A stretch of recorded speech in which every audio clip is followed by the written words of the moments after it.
نحمده ونصلي على رسوله الكريم أما بعد فقد قال النبي صلى الله عليه وسلم سبعة يظلهم الله يوم لا ظل إلا ظله. محترم حضرات، توبہ سے متعلق جو میرا بیان تھا وہ ختم ہو گیا، بلکہ اس کو زبردستی ختم کیا. جیسا کہ میں نے گزشتہ مجلس میں بھی عرض کیا تھا کہ انشاءاللہ کوئی اور موضوع آپ کے سامنے پیش کروں گا قرآن و حدیث سے. سوچ کر تو کچھ اور آیا تھا، لیکن یہاں مسجد میں داخل ہونے کے بعد رائے تبدیل ہو گئی اور یہ موضوع میں نے اختیار کیا جس کی حدیث آپ کے سامنے پڑی ہے. اس کے اندر بھی بڑی عبرتیں ہیں، بڑی نصیحتیں ہیں، اور اس حدیث کے اندر بھی دعوت عمل ہے، ہر مومن کے لیے بھی اور ہر مومنہ کے لیے بھی. ابتدا اس طرح فرمائی آپ صلی اللہ علیہ وسلم نے کہ 7 آدمی ایسے ہیں جن کو قیامت کے دن عرش الہی کا سایہ ملے گا. عرش الہی کا سایہ، اس کی حقیقت اور اس کی اصل تو معلوم ہوگی انشاءاللہ وہیں جا کر، جب اللہ تعالی ہم میں سے ہر ایک کو اس کے اپنے عرش کے سائے میں لے لے گا. لیکن اس دنیا میں بھی کچھ نہ کچھ آپ کے سامنے اس سلسلے میں عرض کر دوں. میدان حشر جس سے ہر مومن واقف ہے، اگر تفصیلی علم نہ ہو تو اجمالی علم موجود ہے. میدان حشر ہوگا قبروں سے اٹھنے کے بعد. جب قبر سے اٹھائے جائیں گے مردے اور یہ دوسری مرتبہ سور پھونکا جائے گا، اس وقت ہوگا. تو وہاں سے وہ سیدھے میدان حشر کی طرف چلیں گے، حساب و کتاب کی طرف چلیں گے، کیونکہ اسی میدان حشر میں حساب و کتاب بھی ہوگا. اسی میدان حشر میں اللہ تعالیٰ کا عرش بھی آئے گا. اسی میدان حشر میں بارگاہ، اسی میدان حشر میں رب ذوالجلال کی عدالت بھی قائم ہوگی. اسی میدان حشر میں جنت بھی آئے گی اور اسی میدان حشر میں جہنم بھی لائی جائے گی.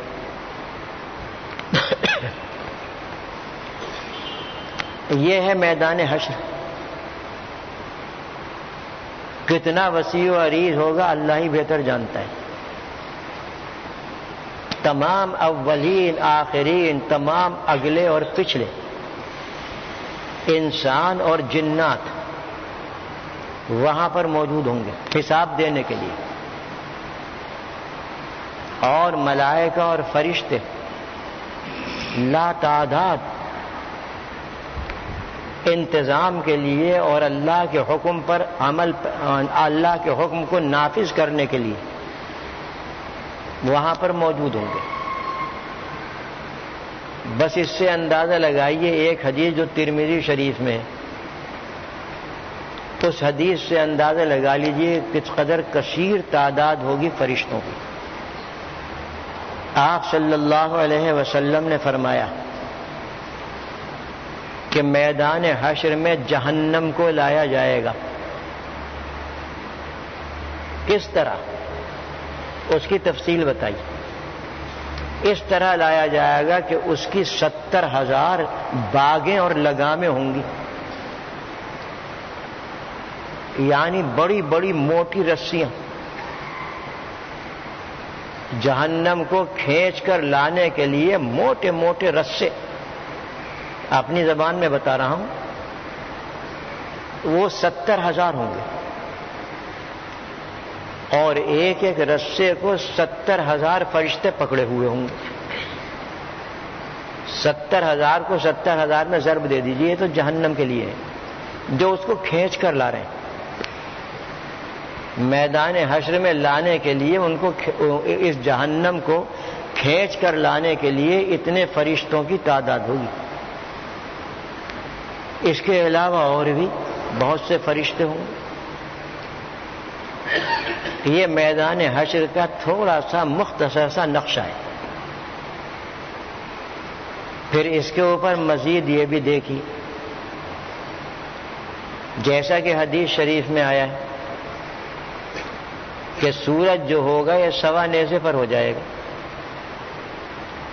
اب تو ہم سے 9 کروڑ میل دور ہے تقریباً، لیکن پھر بھی یہ حالت ہے کہ مئی جون کے مہینے میں دوپہر میں کھڑے نہیں ہو سکتے۔ جب یہ 1.25 نیزے پر ہو جائے گا تو اس وقت کیا کیفیت ہوگی؟ اور حدیث شریف میں آیا کہ اس میدان حشر کی زمین تانبے کی ہوگی، اور تانبا بہت جلدی گرمی کو قبول کرتا ہے، اور کوئی دھات گرمی کو اتنی جلدی قبول نہیں کرتی جتنی جلدی تانبا قبول کرتا ہے۔ اوپر سے دھوپ کی حرارت کی، گرمی کی، تپش کی بارش، نیچے سے تانبے کی زمین، کیا حال ہو رہا ہوگا اس تانبے کی زمین کا۔ اور حدیث شریف میں آیا کہ مخلوق پیاس سے پریشان ہوگی، وہاں نہ پانی ہوگا نہ اور کچھ ہوگا۔ اور حدیث شریف میں آیا کہ جس کے جتنے گناہ ہوں گے اتنا ہی وہ پسینے کے اندر ڈوبا ہوا ہوگا۔ بعض وہ ہوں گے کہ ان کا پسینہ ٹخنوں تک ہوگا، پاؤں کے ٹخنوں تک، ظاہر ہے کہ ان کے گناہ کم ہیں۔ بعض وہ ہوں گے کہ ان کا پسینہ گھٹنوں تک ہوگا، بعض وہ ہوں گے کہ ان کا پسینہ ناک تک ہوگا۔ فرمایا آپ نے کہ بعض وہ ہوں گے کہ ان کا پسینہ ناک تک ہوگا۔ یہ اس دنیا میں کیے ہوئے وہ گناہ ہیں جن کے بارے میں جن سے متعلق توبہ نہیں کی، اور اللہ نے بھی ان کو معاف نہیں فرمایا۔ اب وہ گناہ سب سے پہلے میدان حشر میں گرم پسینے کی شکل میں نکلیں گے۔ بعد میں اور صورتیں اس کی پیش آتی رہیں گی، لیکن سب سے پہلا مرحلہ یہ ہوگا ان گناہوں کا کہ وہ میدان حشر میں گرم پسینے کی طرح بدن سے نکلیں گے، اور وہ انسان، وہ گناہگار اس پسینے کے اندر ڈوب جائے گا جتنے بھی گناہ۔ اور آپ جانتے ہیں کہ پسینہ جو ہوتا ہے یہ بھی گرمی کو جلدی قبول کرتا ہے۔ سورج اوپر ہے، بالکل نزدیک ہے، آگ برسا رہا ہے، زمین تانبے کی ہے جہاں پر کوئی پناہ کی جگہ نہیں، بدن سے پسینہ نکلا ہے جو گرم ہے، پینے کے لیے کوئی چیز نہیں، کھانے کے لیے کوئی چیز نہیں۔ یہ ہے میدان حشر کا وہ نقشہ جو حدیثوں کے اندر آیا ہے۔ اس کو ذرا اپنے ذہن میں سوچیں کہ اچھا، ساتھ ہی ساتھ جو قرآن کریم میں آیا وہ یہ ہے کہ اس میدان حشر میں نہ کوئی پہاڑ ہوگا، نہ آڑ ہوگی، نہ درخت ہوگا، نہ گھاس ہوگی، کچھ نہیں۔ فرمایا سورہ طٰہٰ کے اندر وَيَسْأَلُونَكَ عَنِ الْجِبَالِ فَقُلْ يَنسِفُهَا رَبِّي نَسْفًا فَيَذَرُهَا قَاعًا صَفْصَفًا لَا تَرَىٰ فِيهَا عِوَجًا وَلَا أَمْتًا۔ خلاصہ اس آیت کا یہ ہے کہ میدان حشر کی زمین ایسی ہوگی، بالکل ہموار چٹیل میدان، نہ اس میں پہاڑ ہوگا، نہ اس میں کوئی آڑ ہوگی، نہ کوئی درخت ہوگا، نہ کوئی سایہ ہوگا، ایسی زمین ہوگی۔ ایسی صورت میں اور اس حالت میں بتائیے پناہ کی کوئی جگہ ہوگی تو وہ کہاں ہوگی؟ حدیث شریف میں ہے کہ وہ پناہ کی جگہ عرش الہی کا سایہ ہے جو میدان حشر میں ہوگا. سایہ عرش الہی 2-4 آدمیوں 1000 2000 کروڑ 2 کروڑ کے لیے نہیں ہوگا، بلکہ عرش الہی اتنا وسیع، اتنا بڑا، اتنا عظیم ہے کہ ہم اور آپ اس کا تصور نہیں کر سکتے. اس کائنات کو جس کے بارے میں آج تک انکشافات، جدید تحقیقات ہو رہی ہیں اور اب تک یہ انسان پہنچا نہیں اس کی حقیقت تک، اس پوری کائنات کو آسمان گھیرے ہوئے، نکل کے نہیں جا سکتا کوئی ان سے، اس کائنات سے نکل کے کوئی جا نہیں سکتا. آسمان چاروں طرف سے گھیرے ہوئے، پوری کائنات کو، صرف زمین کو ہی نہیں بلکہ یہ پوری کائنات، اس کے اندر جتنا بھی اللہ نے پیدا کیا ہے نظام اپنا، وہ سب کا سب اس سب کو گھیرے ہوئے ہے پہلا آسمان. اور پہلے آسمان سے اوپر اتنے ہی فاصلے پر کہ جتنا زمین سے آسمان کا فاصلہ ہے، اتنے ہی فاصلے پر دوسرا آسمان ہے، اس نے سب کو گھیر لیا. پھر اتنے ہی فاصلے پر تیسرا، چوتھا، پانچواں، چھٹا آسمان، ساتواں آسمان، ہر ایک دوسرے کو گھیرے ہوئے. صرف سمجھانے کے لیے چھوٹی سی مثال دیتا ہوں تاکہ سمجھ میں آ جائے. جیسے پیاز کے اوپر چھلکے ہوتے ہیں کہ ایک کے اوپر ایک چھلکا، اس کے اوپر دوسرا چھلکا، پھر تیسرا چھلکا، لیکن اس میں خلا نہیں ہوتا، وہ تو چپکے ہوئے ہوتے ہیں. ایسے ہی ان آسمان، جتنے بھی آسمان ہیں، 7واں آسمان ان سب کو گھیرے ہوئے. کتنی بلندی ہوگی انسان اس کو پہنچ نہیں سکتا، اس کی عقل پہنچ نہیں سکتی. 7ویں آسمان کے اوپر عرش الہی ہے اور 7ویں آسمان سے اس کا فاصلہ عرش الہی کا اتنا ہی ہے جتنا فاصلہ زمین سے اس آسمان کا. وہ عرش الہی ان تمام آسمانوں کو گھیرے ہوئے. اب آپ بتائیے کتنا وسیع و عریض اور کتنا عظیم ہے. اس لیے قرآن کریم جا بجا رب العرش العظیم، رب العرش العظیم فرما رہا ہے. علیہ توکلت وہو رب العرش العظیم، حسبی اللہ لا الہ الا ہو، علیہ توکلت وہو رب العرش العظیم. اور جو اس عرش عظیم کا رب اور مالک ہے وہ پوری کائنات کا مالک ہے، اس میں کوئی شک و شبہ نہیں. تو قرآن کریم نے کسی آسمان کو عظیم نہیں کہا. عظیم کہا ہے تو عرش کو کہا ہے، وَهُوَ رَبُّ الْعَرْشِ الْعَظِيمِ، یہ اس کی عظمت ہے. اب اس عرش کا سایہ کتنا وسیع و عریض اور کتنا عظیم ہوگا میدان حشر میں. اس لیے تمام اگلے اور پچھلوں میں وہ لوگ کہ جو اس عرش کے سائے کے مستحق ہیں وہ سب اس میں آ جائیں گے. وہ سورج کی حرارت سے بھی محفوظ، زمین کی تپش سے بھی محفوظ، گناہوں کا جو پسینہ نکلا ہے اس سے بھی محفوظ، اور جو کچھ بھی اس کے اندر پیش آنے والے امتحانات اور آزمائشیں ہیں ان سے بھی محفوظ. صاحبو جب وہاں پہنچو گے تو قدر معلوم ہوگی اس عرش عظیم کے سائے کی. دنیا میں تو ہم لفظوں ہی سے کچھ کہہ سکتے ہیں، کاش یہ الفاظ میرے آپ کے دلوں میں اتر جائیں اور آپ کو یہ سمجھنے کی توفیق حاصل ہو کہ اس میدان میں کہ جہاں کوئی سہارا نہیں ہوگا، کوئی مددگار نہیں ہوگا، انسان ہوگا اور اس کے بھیجے ہوئے اعمال ہوں گے اور بس. رب کریم ہوگا، رب العالمین ہوگا اور اس کے حکم کو نافذ کرنے والے فرشتے ہوں گے.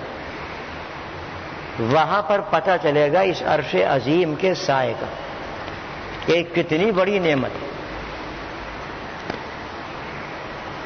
بات تو لمبی تھی لیکن میں تو مختصر کروں گا.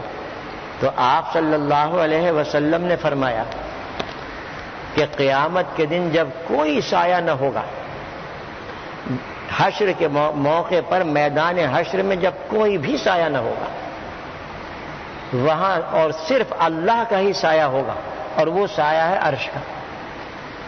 تو اس عرش کے سائے میں 7 قسم کے آدمی آئیں گے. بخاری کی حدیث میں تو 7 کا ذکر ہے، لیکن تمام حدیثوں کو ملا کر جمع کیا گیا، اور خود میں نے بھی اس کو جمع کیا کئی سال پہلے، تو 90 آدمی ملے مجھے حدیثوں میں. 90 آدمی، کہ 90 آدمی ایسے ہیں کہ جو اس عرش کے سائے میں پناہ حاصل کریں گے یوم حشر. انشاءاللہ تعالی اس کو میں بیان کرتا رہوں گا جتنی بھی اللہ تعالی مجھے توفیق عطا فرمائیں گے. ابھی تو میں بخاری کی شریف کی حدیث ہی لیتا ہوں، آگے آپ نے ان کی تفصیل بیان فرمائی. حدیث شریف میں تو بہت مختصر ہے، لیکن ایک ایک جملے میں اور ایک ایک چیز میں ہزاروں تشریحات ہیں اور بڑی عبرتیں، نصیحتیں. سب سے پہلے آپ نے فرمایا الامام العادل، وہ حکمراں جو عدل و انصاف کرنے والا ہے. امام کہا جاتا ہے حدیث کی زبان میں حکمراں کو، اور عادل کے معنی آپ جانتے ہیں. الامام العادل، وہ حکمراں، ہر وہ حکمراں جو عدل و انصاف کرنے والا ہے، وہ قیامت کے دن حشر کے موقع پر سایہ عرش الہی میں ہوگا. حکمرانی بڑی خطرناک چیز ہے. اگرچہ ہمارے دلوں کی اور ہمارے بعض بھائیوں کے دلوں کی خواہش ہے، لیکن بڑی خطرناک چیز ہے. اتنی خطرناک چیز ہے کہ اگر آپ حدیثوں کو دیکھیں اس سلسلے میں تو کانوں پر ہاتھ رکھ کے آپ 70 مرتبہ پناہ طلب کریں گے حکمرانی سے. یہ تو ان ملعونوں نے، خبیثوں نے ہمارے ذہن کو پلٹ دیا کہ حکمرانی کو مقصود اصلی بنا دیا، حکومت کو اس زندگی کا مقصود بنا دیا. ورنہ حقیقت یہ ہے کہ اس قدر خطرناک چیز ہے کہ شریف آدمی اس سے پناہ طلب کرتا ہے. تھوڑی سی جھلک دیکھیے اس سلسلے میں حدیثوں کی. آپ صلی اللہ علیہ وسلم نے فرمایا کہ جو شخص حکومت طلب کرے اسے ہرگز مت دو. جو شخص کوئی منصب طلب کرے اسے ہرگز مت دو. وجہ اس کی بیان فرمائی، اس لیے کہ اگر کوئی شخص طلب کرتا ہے حکومت تو اللہ کی، اور اس کو مل جائے تو اللہ کی مدد ختم ہو جاتی ہے. اللہ تعالیٰ اس کی مدد نہیں فرماتے. جو خود حکومت کو طلب کرے اور وہ مل جائے تو اللہ تعالیٰ اس کی مدد نہیں فرماتے. لیکن جو طلب نہ کرے اور زبردستی اس پر تھوپ دی جائے تو فرمایا کہ اللہ کی مدد اس کے ساتھ ہوتی ہے. یہ ایسی خطرناک چیز ہے کہ حکومت کی طلب اور پھر اس کا مل جانا یہ اللہ کی مدد کو ختم کر دیتا ہے. آپ دیکھ لیجئے دنیا کا نقشہ آج کا، کتنے ہیں ایسے جن کے ساتھ اللہ کی مدد ہوتی ہے، کتنے ہیں ایسے. کتنے حکمراں ایسے ہیں کہ جو جوتیاں چٹکھاتے پھرتے ہیں، ذلیل اور رسوا ہیں، اور اگر زبردستی تھوپ دی گئی سر کے اوپر تو فرمایا کہ اللہ تعالیٰ اس کی مدد فرماتے ہیں. آپ نے ایک صحابی کو نصیحت کرتے ہوئے یہ بات فرمائی تھی کہ دیکھو تم کبھی حکومت طلب نہ کرنا، کوئی منصب طلب نہ کرنا، اس لیے کہ صورتحال یہ ہے، یہی وجہ ہے کہ حضرات خلفائے راشدین نے منصب طلب نہیں کیا، آخر تک وہ پناہ مانگتے رہے، وہ تو زبردستی ان کے ذمہ ڈال دیا گیا۔ آپ حضرات تو واقف ہوں گے اس تاریخ سے جو حضرات خلفائے راشدین کی، مگر مجھے شاید یہ جواب ملے کہ ہمیں کہاں فرصت ہے اپنے بزرگوں کی تاریخ پڑھنے کی، ہمیں تو ناول پڑھنا ہے، ہمیں تو جاسوسی وہ پڑھنا ہے، رسالے پڑھنا ہے، ہمیں تو ڈرامے پڑھنا ہے، ہمیں تو یہ اخلاق کو خراب کرنے والی کتابیں پڑھنا ہے۔ ہم کیوں پڑھیں خلفائے راشدین کی اور اپنے بزرگوں کی اور اپنے اکابر کی تاریخ کو؟ صاحبو ذرا بدلو اپنے ذہن کو اور اپنے بچوں کے ذہن کو، اپنے اہل و عیال کے ذہن کو بدلو۔ جو قوم اپنے بزرگوں کی تاریخ فراموش کر دیتی ہے وہ اس صفحہ دنیا پر باقی نہیں رہتی، وہ مٹا دی جاتی ہے، اور جو اپنے اکابر اور بزرگوں کی تاریخ کو مضبوطی سے پکڑتا ہے اسے اس دنیا میں جینے کا اور زندہ رہنے کا حق ہے۔ آپ جانتے ہیں ہمارے یہاں اسی ہندوستان میں ایک قوم تھی جنہیں سکھ کہتے تھے، اور بدترین قسم کے بے وقوف، آپ بھی جانتے ہیں ان کی بے وقوفیاں کیا۔ انہوں نے اپنے بڑوں کی روایات کو مضبوطی سے پکڑا اور آج تک وہ پکڑے ہوئے ہیں، ان کا تشخص الگ موجود ہے، وہ زندہ ہیں، وہ یہاں پر آئیں تو زندہ ہیں، لندن میں جائیں تو زندہ ہیں، امریکہ میں جائیں تو زندہ ہیں۔ ہم نے اپنے اکابر کی تاریخ کو فراموش کیا، پہلے اپنے تشخص کو ہم نے ختم کر دیا۔ ہماری صورت دیکھ کر کوئی آدمی یہ نہیں کہہ سکتا کہ یہ مسلمان ہے یا کوئی اور، ہم نے تشخص ختم کیا۔ ہمارے لباس کو دیکھ کر کوئی یہ نہیں حکم لگا سکتا کہ یہ مسلمانوں کا لباس ہے، ہمارے اور طرز معاشرت کو دیکھ کر کوئی یہ نہیں کہے گا کہ یہ مسلمانوں کی ہے، اس لیے ہم نے اپنے تشخص کا ختم کیا۔ ہم اگر چلے جائیں کسی دوسرے ملک میں بحیثیت مسلمان تو نہیں پہچانے جائیں گے، ہاں بحیثیت پاکستانی پہچانے جائیں گے۔ کتنا بڑا عالمیہ ہے، کیوں؟ یہ خود بخود نہیں ہوا، ہم نے اپنے بزرگوں کی تاریخ کو فراموش کیا، اپنی اولاد کو اور اپنی نسل کو ہم نے اس سے غافل رکھا۔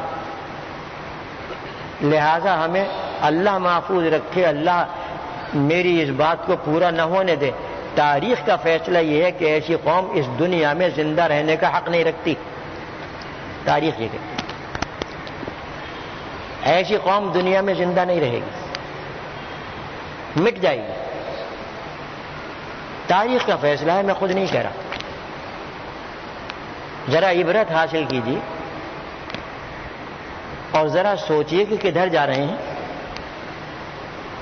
تو بہرحال میں تو یہاں سے چلا تھا کہ ان بدبختوں نے ہمارے ذہن کو پلٹ دیا اور حکومت کے طلب کو اور اس کو ہر طریقے سے حاصل کرنے کو مقصود زندگی بنا دیا، حتیٰ کہ رشوتیں دے کر حاصل ہو تو کر لو، سفارشوں سے حاصل ہو تو سفارشیں کرا لو، کسی کو قتل کر کے ناحق قتل کر کے حاصل ہوتی ہے تو قتل کر دو، کسی کا حق مار کر حاصل ہوتی ہے تو حق مار لو، لیکن حاصل کرو۔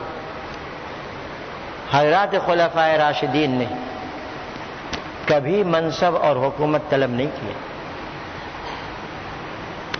حضرت صدیق اکبر جو سب سے پہلے خلیفہ ہیں حضور اکرم صلی اللہ علیہ وسلم کے بعد اور خلیفہ رسول ہیں، ان کے حالات میں آپ نے پڑھا ہوگا، نہیں پڑھا ہے تو مختصر بتا دوں گا۔ اس لیے کہ میں تو زبردستی آپ کے ذہنوں میں بزرگوں کی تاریخ ٹھوستا ہوں کہ خدا کرے نیچے اتر جائے۔ آپ صلی اللہ علیہ وسلم کی وفات ہو گئی جو ربیع الاول بروز دوشنبہ سن 11 ہجری کو ہوئی۔ تاریخ میں نے ذکر نہیں کی کیونکہ اس میں کثیر اختلاف ہے۔ وفات کے بعد وفات ہوئی آپ کی زوال کے وقت، بروز دوشنبہ زوال کے وقت وفات ہوئی، زوال سے کچھ پہلے۔ حضرات صحابہ کرام غم کے اندر بالکل ہلاک ہو رہے تھے۔ شام کا وقت ہوا، سب بالکل حواس باختہ، تو کسی نے آ کر اطلاع دی حضرت صدیق اکبر کو۔ وہ مسجد میں بیٹھے تھے اس وقت، اور فاروق اعظم بھی دونوں بیٹھے تھے ساتھ، کہ جلدی سے جائیے حضرات انصار کے پاس، اس لیے کہ وہ کوئی اپنا خلیفہ مقرر کر رہے ہیں، منتخب کر رہے ہیں، اور یہ اس وقت میں بڑا مہلک ہوتا۔ یہ دونوں بزرگ فوراً اٹھ گئے اور پہنچ گئے۔ واقعتاً وہاں پر یہی صورت تھی، اور قریب تھا کہ وہ خلیفہ مقرر کر لیں اور منتخب کر لیں اپنے میں سے کسی ایک کو۔ ان کی تشریف لے جانے کے بعد ازسرنو بحث شروع ہوئی۔ حضرت صدیق اکبر نے چند حدیثیں سنا دی جن کو سن کر تمام حضرات انصار خاموش ہو گئے۔ حدیث کا حاصل یہ تھا، پہلی حدیث کا، کہ آپ صلی اللہ علیہ وسلم نے یہ فرمایا ہے کہ حکمراں تو قریش کے قبیلے سے ہوگا، یہ فرمایا ہے۔ حضرات انصار قریشی نہیں تھے۔ اس کو سن کر سب خاموش ہو گئے۔ چنانچہ صدیق اکبر نے کہا، بہت مختصر کر رہا ہوں، صدیق اکبر نے کہا کہ یہ عمر بیٹھے ہوئے ہیں، ان کے ہاتھ پر بیعت کر لو، انہیں خلیفہ بنا لو۔ حضرت عمر نے عرض کیا کہ آپ کے ہوتے ہوئے کوئی اور خلیفہ نہیں ہوگا، ہم آپ کے ہاتھ پر بیعت کریں گے۔ اتنا سننا تھا کہ حضرات انصار میں سے کچھ آدمی آگے بڑھے اور حضرت صدیق اکبر کا ہاتھ پکڑ کر ان کے ہاتھ پر بیعت کر دی، ان کو خلیفہ مان دیا۔ پھر فاروق اعظم نے اور جتنے بھی اس جگہ موجود تھے سب نے مان لیا۔ یہ وقت تو گزر گیا۔ دوسرے دن صبح دوپہر کو ابھی آپ کا جنازہ رکھا ہوا ہے، دفن نہیں کیا گیا، مگر یہ معاملہ چونکہ پوری امت کے اچھے اور برے ہونے کا پوری امت کی خرابی یا اس کی اصلاح کے لیے تھا، اس لیے یہ حضرات اس میں مشغول ہو گئے۔ چنانچہ ظہر کی نماز کے بعد فاروق اعظم نے کہا صدیق اکبر سے کہ آپ چلیے ممبر پر بیٹھیے، آپ کے ہاتھ پر وہ لوگ بیعت کریں گے اور آپ کو خلیفہ بنائیں گے کہ جو کل کی مجلس میں نہیں تھے۔ صدیق اکبر نہیں اٹھے، حالانکہ پہلے نامزد کر دیا گیا اور لوگوں نے اطاعت بھی کی، لیکن اس کے بعد نہیں اٹھے، حتیٰ کہ قسم دے کر اٹھایا فاروق اعظم نے کہ اٹھیے، خدا کے لیے اٹھیے۔ بیٹھ گئے، اور بیٹھنے کے بعد جو فرمایا اس کو دیکھی۔ صرف ایک جملہ آپ کے خطبے کا نقل کروں گا، صدیق اکبر کے خطبے کا۔ فرمایا ایھا الناس انی قد امرت علیکم ولست بافضلکم، بس مجھے تمہارے اوپر امیر اور حاکم بنا دیا گیا، یعنی میری تمنا نہیں تھی، میری خواہش نہیں تھی، تمہارے اوپر مجھے حاکم بنا دیا گیا، ولست بافضلکم، حالانکہ میں تم میں بہتر اور افضل نہیں، جبکہ تمام اہل سنت والجماعت کا یہ عقیدہ ہے کہ حضرت صدیق اکبر سب سے زیادہ افضل ہے صحابہ کرام میں بھی، اور فرما رہے ہیں لست بافضلکم، میں تم میں بہتر نہیں ہوں، تم سے افضل نہیں۔ زبردستی خلیفہ بنائے، کہہ رہے ہیں کہ عمر کے ہاتھ پر بیعت کر لو، لیکن لوگ ان پر ٹوٹ پڑے اور ان کو خلیفہ اور حاکم بنا دیا۔ اللہ کی مدد آئی، جیسے حضور نے فرما دیا تھا۔ وہ کارنامے انجام دیے 2.5 سالہ حکومت کے دوران حضرت صدیق اکبر نے کہ اسلامی حکومت کی مضبوط بنیاد رکھی، مضبوط بنیاد، کارنامے بہت ہیں۔ ان کی وفات ہوئی تو وفات سے پہلے انہوں نے حضرت فاروق اعظم کو خلیفہ نامزد کیا،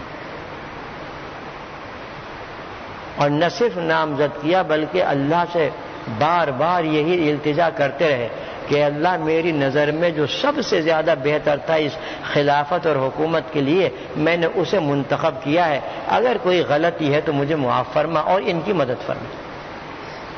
بار بار یہ التجا کرتے رہے۔ چنانچہ ان کی وفات کے بعد، صدیق اکبر کی وفات کے بعد، جو 22 جمادی الاولیٰ سن 13 ہجری کو ہوئی اور منگل کے دن وفات ہوئی، ان کی وفات کے بعد حضرت فاروق اعظم خلیفہ ہو گئے، حاکم بن گئے۔ یہ خود انہوں نے اس کی خواہش نہیں کی تھی بلکہ صدیق اکبر نے ان کے اوپر تھوپ دی تھی۔ اللہ کی مدد آئی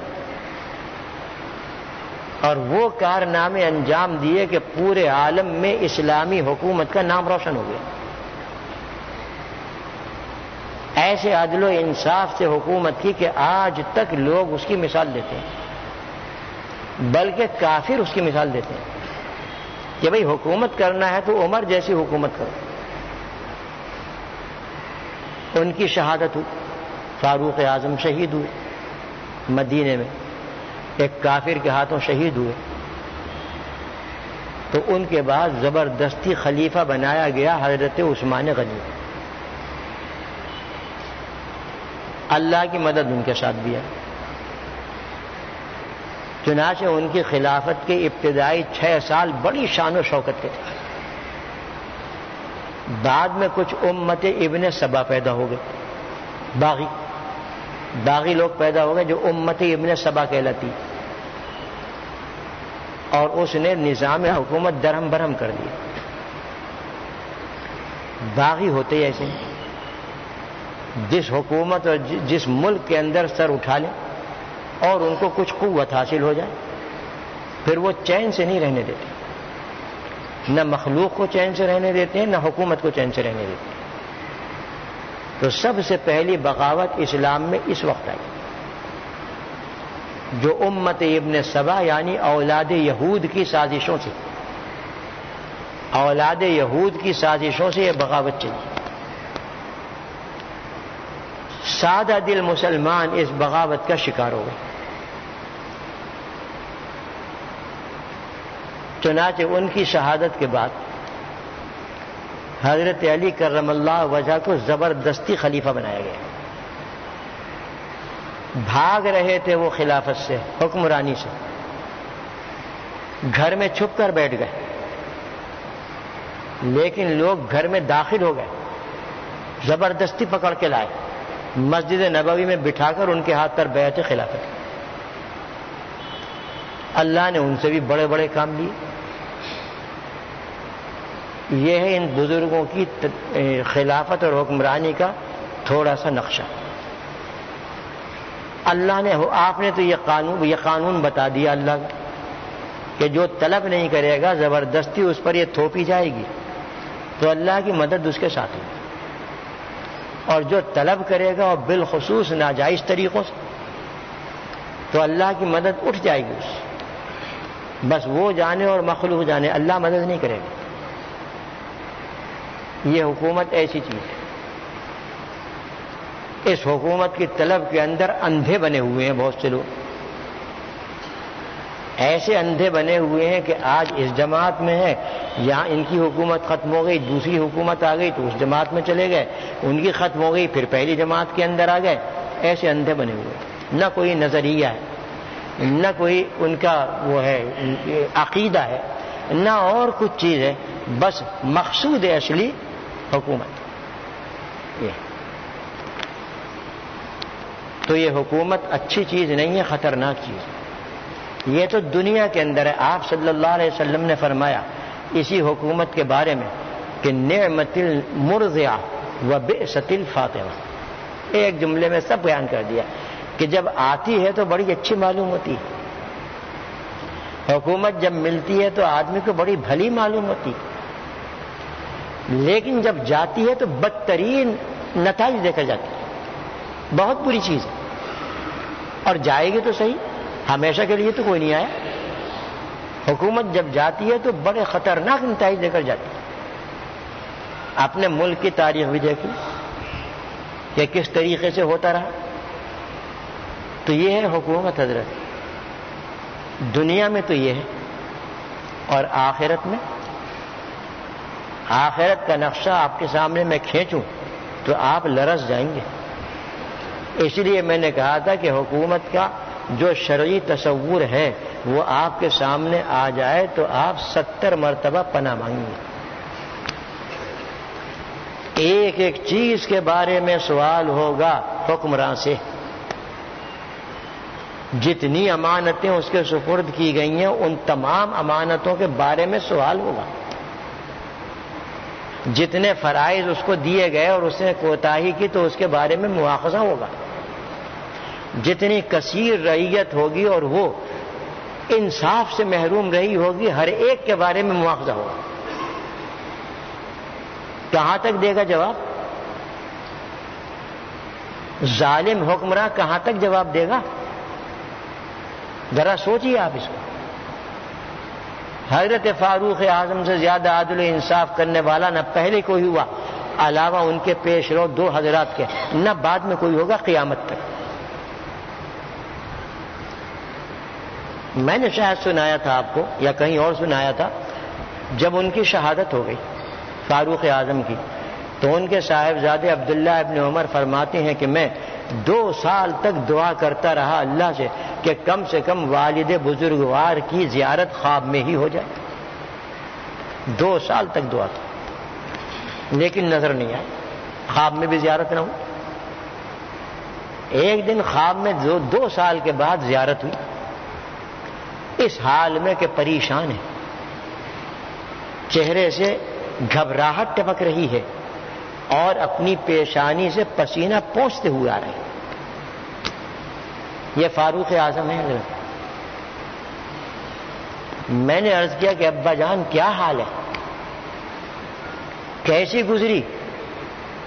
فرمایا کہ اگر اللہ کی رحمت نہ ہوتی تو تیرا باپ تو ہلاک ہو چکا تھا۔ جس نے اس قدر دیانتداری سے اور عدل و انصاف سے حکومت کی، وہ فرما رہے ہیں کہ اگر اللہ کی رحمت نہ ہوتی تو تیرا باپ تو ہلاک ہو چکا تھا۔ بس ایک رسی کے بارے میں مجھ سے سوال ہو گیا، رسی کیا حقیقت ہے رسی کی، یا خزانے ہضم کر جائیں، ایک رسی کے بارے میں سوال ہو گیا، میں اس کا جواب نہیں دے سکتا۔ ہو سکتا ہے کہ ان کی دانستگی میں وہ رسی کہیں ادھر ادھر ہو گئی۔ اس سے معلوم ہوا کہ اتنی معمولی اور حقیر چیزوں کے بارے میں بھی وہاں سوال ہوگا۔ صاحب ہے تو بڑے حلوے والی چیز، لیکن جب یہ جاتی ہے تو تلخ ذائقہ کر دیتی ہے، اپنی جان کے لالے پڑ جاتے ہیں، چاروں طرف سے لعنتیں برسائی جاتی ہیں، اور کیا کیا ہوتا ہے وہ آپ مجھ سے زیادہ جانتے ہیں۔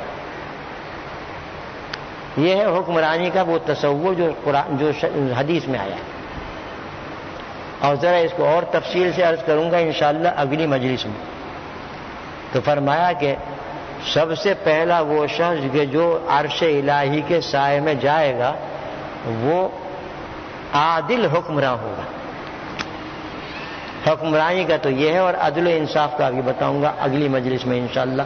دعا کریں کہ اللہ تعالی ہم سب پر رحم فرمائے، ہر گناہ سے اللہ تعالی ہماری حفاظت فرمائے، تمام گناہوں سے بچنے کی توفیق اللہ تعالی ہمیں عطا فرمائے، ہر فتنے سے اللہ تعالی محفوظ رکھے، اور ہمیں حضور اکرم صلی اللہ علیہ وسلم کے طریقے پر عمل کرنے کی پوری توفیق عطا فرمائے برحمتک یا ارحم الراحمین۔